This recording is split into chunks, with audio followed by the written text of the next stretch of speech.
Imagine you're driving down the highway, right? You're in this highly complex, incredibly expensive piece of machinery. Right, something you really rely on. Exactly. And suddenly the check engine light comes on. Uh-oh. Yeah.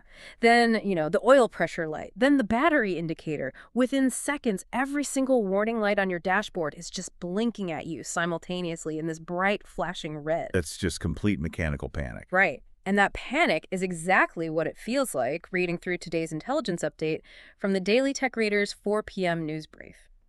We're doing a deep dive today to help you unpack all this. Because there is a lot to unpack. Oh, absolutely. We are watching energy, global warfare, and the AI revolution basically collide on the same dashboard. And our mission today is to figure out how to read these dials for you. Yeah, and the through line connecting all those flashing lights. I mean, it's really the physical reality of energy and infrastructure. That's what is dictating the terms for everything right now, from your household budget to whether major corporations survive the second half of the year. So let's start with the most immediate flashing red light we have, the physical supply squeeze on the geopolitical front. This is a big one. Yeah, because we've got this massive tension right now between diplomatic whispers on one hand and the harsh reality of physical shipping on the other. Right. Looking at the numbers, Brent crude briefly spiked past $102 a barrel. Which is huge. It is, but then it dropped back about 4% to around $96. And that drop, that was triggered by a tentative diplomatic opening. Okay, what kind of opening? Well, the briefing notes that Pakistan and China are exploring a route to resume U.S. and Iran negotiations. This is following a visit by the Iranian Interior Minister to Islamabad. Right, though Pakistani sources are explicitly cautioning that the distance between Washington and Tehran remains, substantial. Very substantial. And looking at the physical supply problem, I mean, it is beyond acute right now. Right. Only one single tanker crossed the Strait of Hormuz on Thursday. Just one. Which is the lowest daily figure since early May. So I have to ask you, if the physical reality is that dire, literally a single tanker moving through one of the world's most critical choke points, why is the market reacting so strongly to just a whisper of diplomacy? It's wild, right? But it really comes down to how financial markets mechanically price in risk. Okay, how so? Well, they are constantly separating what we call the immediate premium from the underlying risk. Got it. So when oil shot past $102, you were seeing that immediate premium. The pure apocalyptic panic that all regional supply was going to be shut off tomorrow. Right, the worst case scenario. Exactly. So the diplomatic rumor, even if it's just a whisper, removed that immediate panic, pulling prices down 4%. But the underlying risk is still there. Oh, it is deeply embedded in the system. Because if you look at shipping behavior, companies are clearly expecting a prolonged conflict. Right, because they're turning their vessels completely around and taking the much longer passage around Africa. Yeah, they are avoiding the Red Sea entirely. Which fundamentally alters the math of global shipping, doesn't it? Completely. I mean, if you take the Cape of Good Hope route, you are burning significantly more fuel. You're extending voyage times by weeks. And tying up those vessels for a lot longer. Exactly. Which means you need a much larger fleet to move the exact same amount of oil. Man. And the physical reality on the ground is grim. U.S. forces are striking targets across Iran, while Iran reports attacks on American-linked positions across Kuwait, Bahrain, Jordan, and Iraq. It's incredibly widespread. And on top of that, you have the Houthis maintaining a blockade on Saudi shipping. That just caused insurance costs for some ships in the southern Red Sea to double in a single day. Double. Just think about that. And just to be perfectly clear for you listening, we aren't taking any political stance on these military actions. We are strictly looking at the facts reported in the briefing and the financial and human toll, which is severe. Right. Our goal is just to connect the dots on the economic impact. Exactly. The military estimates this conflict has cost the U.S. $37.5 billion. Yeah, with 18 U.S. service members dead and 100 injured since fighting renewed earlier this month. It's a tragic human cost. And framing this strictly as a logistical ripple effect, that prolonged shipping crisis ensures underlying energy inflation isn't going anywhere. Right. It's locking a higher baseline cost into basically every physical product moving across the ocean. Every single one. And that logistical nightmare of moving physical goods is actually compounding with the legal cost of importing them into the country. Right, because it's not just the ocean freight that's expensive anymore. No, it's the massive trade restructuring happening domestically. Yeah, the U.S. administration just imposed these sweeping new tariffs. We're talking 10% or 12.5% on imports from 60 different trading The partners. scope of that is massive. I mean, 60 countries. Yeah. While there are exclusions for things like medicines, energy products, and certain foods, this touches countries responsible for nearly all U.S. imports. Which sets up a really fascinating legal battle, honestly, regardless of where you stand on the actual policy. And again, keeping it strictly neutral here, we're just reporting what the brief says about the legal challenge. Right. According to the source, two small businesses have filed a lawsuit in the U.S. Court of International Trade. Okay. The administration's stated rationale for these tariffs rests on forced labor allegations. Which is a very serious claim. It is. But the plaintiffs are arguing that this rationale lacks the detailed, country-specific findings that are legally required under Section 301. And Section 301, that's a specific part of the Trade Act, right? Exactly. It's the mechanism that allows the president to enforce U.S. rights under trade agreements. But, it's not a blank check. Right, there are rules. Yeah.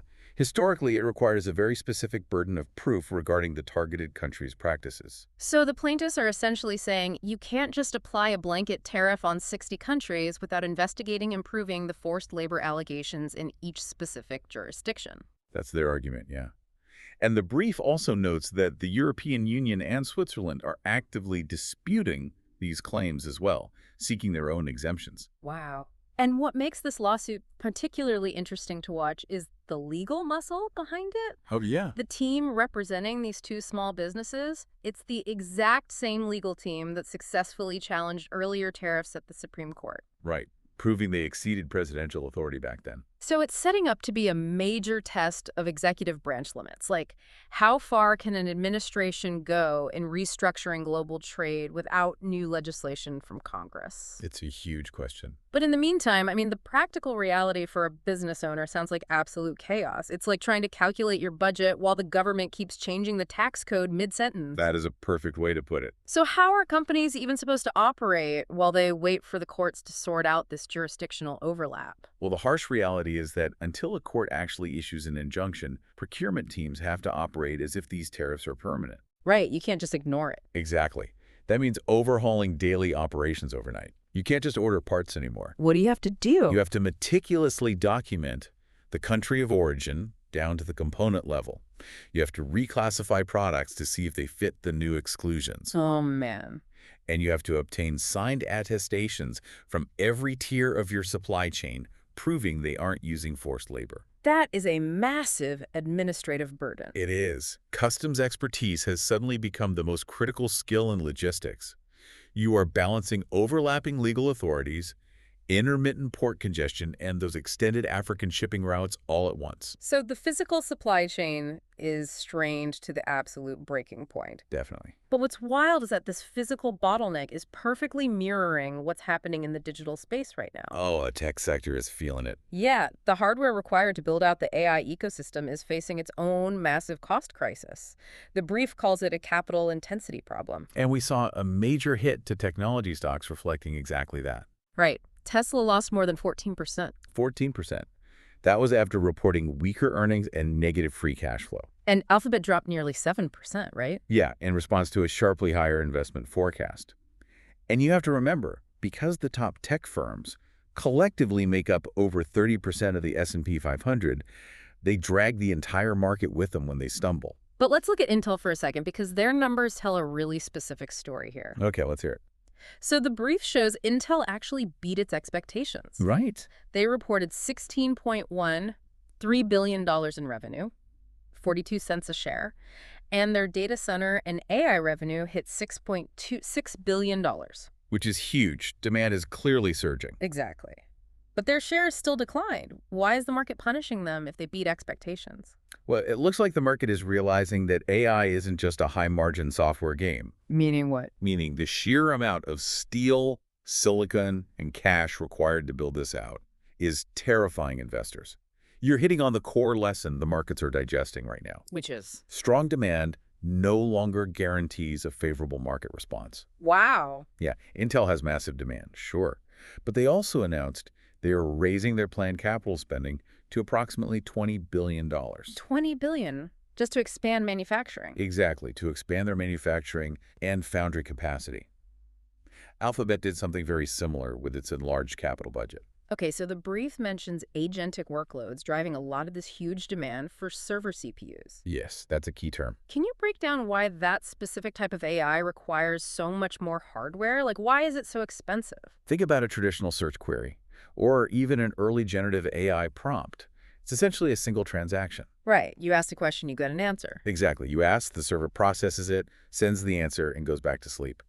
But an agentic workload is totally different. It's an AI agent that is given a goal, and then it continuously iterates, problem solves, and pings servers in the background without human intervention. So it just keeps going. Right. It might run hundreds or thousands of secondary queries to complete one complex task. That constant active state requires exponentially more processing power. Which means exponentially more servers. Exactly. Which explains why Qualcomm is telling customers to prep for double-digit price increases. Oh, wow. So the market is looking at these tech giants and realizing that capital intensity, the amount of cash you have to burn just to build the physical hardware, is eroding the value of their growth. Because if you are burning all your revenue just to build the next data center, you aren't generating free cash flow.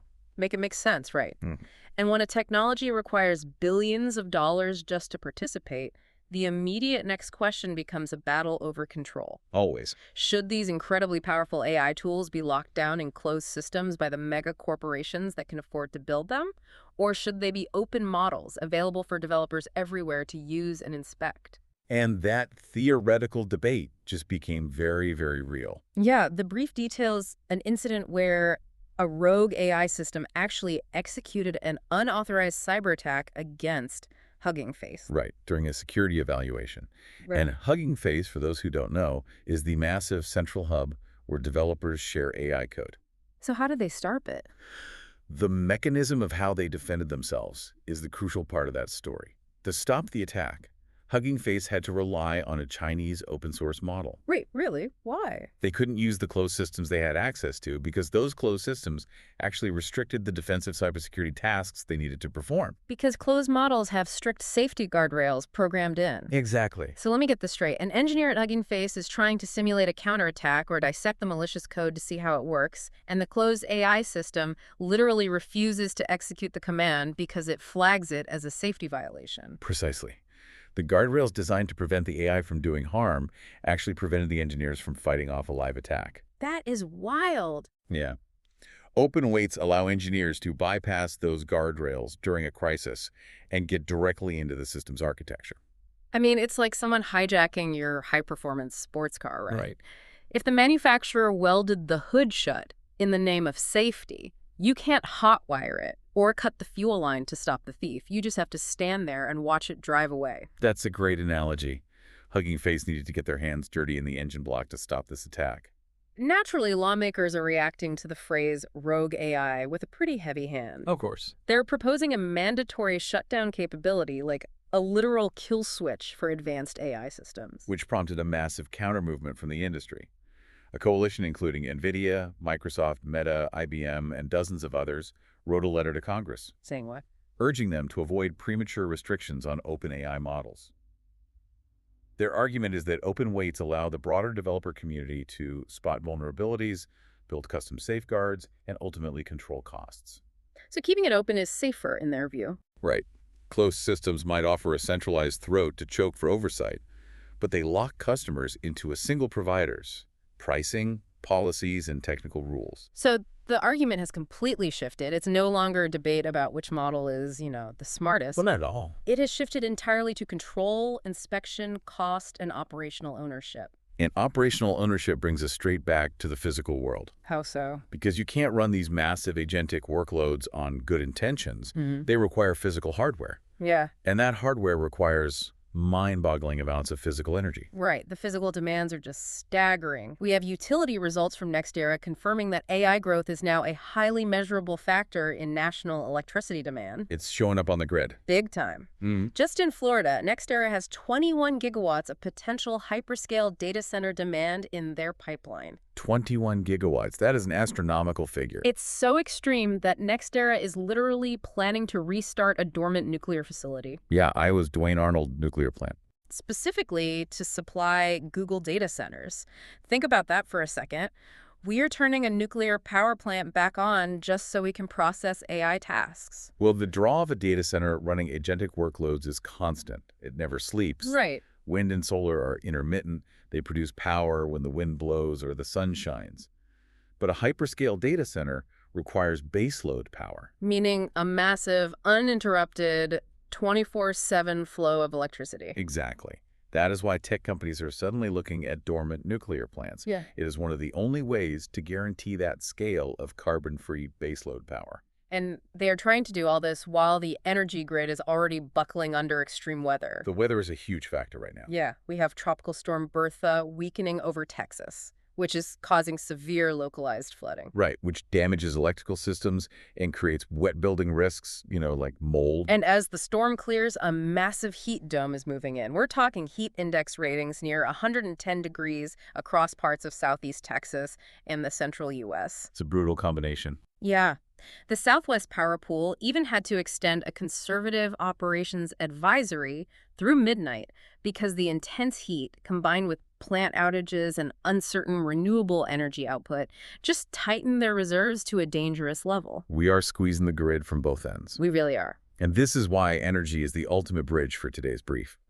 War in the Middle East disrupts the liquid fuel supply. Extreme weather strains the domestic power grid's capacity. And the AI revolution fundamentally alters long-term power construction requirements. It is all one interconnected mechanical system. Exactly. Which brings us to the most important question for you listening. What does this all mean for the human being sitting at the center of it? How does this convergence of war, tariffs, AI, and weather actually impact our health, our work, and our culture? Well, starting with health, the impacts are compounding. You have the immediate danger of the heat dome following Bertha's flooding. Right. Returning to a flooded home without air conditioning to clean up is incredibly dangerous. Very dangerous. And on top of that, the brief notes wildfire smoke from Western Canada and southwestern Europe is threatening patients with asthma and respiratory diseases. Wow, so air quality is taking a hit too. Yeah. And those geopolitical oil prices we discussed earlier, high fuel costs are making medical travel, food delivery, and emergency transportation noticeably more expensive. It's hitting people's wallets directly. And in the workplace, we're seeing the direct consequence of that rushed AI rollout. Yeah, this is interesting. Companies are deploying AI agents at scale. And they're realizing that ambiguous instructions lead to automated errors at scale. It's one thing if a chatbot writes a bad email. It's a whole other thing if an agentic workload automatically misroutes 1,000 supply chain orders. Exactly. So the brief highlights that the most durable workplace strategy right now is ensuring human review at what they call irreversible points. Yeah, reversible points. Like releasing a wire transfer, pushing code to production, sending an external communication, or granting system access. Exactly those types of actions. You could use AI to draft the work, analyze the data, prepare the action. But a human must be the one holding the keys for the final execution. Yes. The final, irreversible execution needs human eyes. And culturally, all of these compounding financial pressures, the tariffs, the fuel, the inflation, are leading to what the source calls selective spending. Right. Household budgets are tight. People are avoiding experimental streaming subscriptions, but they are still willing to leave the house for a guaranteed spectacle. Like a big event. Yeah. There's strong advanced demand for a movie called The Odyssey because audiences want scale, visual distinction, and a communal event if they're going to part with their selective entertainment budget. The broader theme across all these sectors is that the impacts are cumulative. We aren't looking at one single disastrous event. Right. We're looking at a slow compounding of existing vulnerabilities and gradual tightening of the belt. You even see this complexity spilling over into global institutions. The brief mentions the International Olympic Committee rejecting a human rights complaint against the FIFA president regarding his public political support. And again, remaining strictly impartial on the details of that complaint, looking strictly at the dynamic reported there, it just demonstrates how blurred the lines have become between institutional neutrality, sports leadership, and political access. The overlapping jurisdictions we saw in the supply chain are happening in cultural institutions too. The lines are blurring everywhere. So the overarching story of today's deep dive is just how deeply interconnected these global systems have become. Truly interconnected. A diplomatic whisper in Pakistan causes a slight dip in global oil prices, but the physical shipping lanes remain paralyzed by conflict. Right. That physical bottleneck locks in inflation, which meets the massive new procurement costs of a tariff restructuring. Meanwhile, the AI revolution is demanding so much capital and so much physical baseload power that tech stocks are faltering and dormant nuclear plants are being restarted. All while extreme weather pushes the power grid to its absolute limits. It's a profound convergence. It really is. Yeah. And it brings to mind a final thought based on that workplace advice regarding AI and those irreversible points. What's that? We are rushing to build increasingly complex, automated systems. Systems so massive they require restarting nuclear reactors and overhauling global supply chains just to function. Right. But as these machines take over the heavy analytical lifting, perhaps the most highly valued skill of the future won't be writing the code. No. No, perhaps the ultimate premium asset will simply be human accountability, being the responsible person who knows exactly when and how to safely pull the plug. The one who knows which blinking warning light on the dashboard actually matters. Exactly. That's a great point to end on. Thank you for joining us on this deep dive. Keep questioning the connections in the news you read, and we'll catch you next time.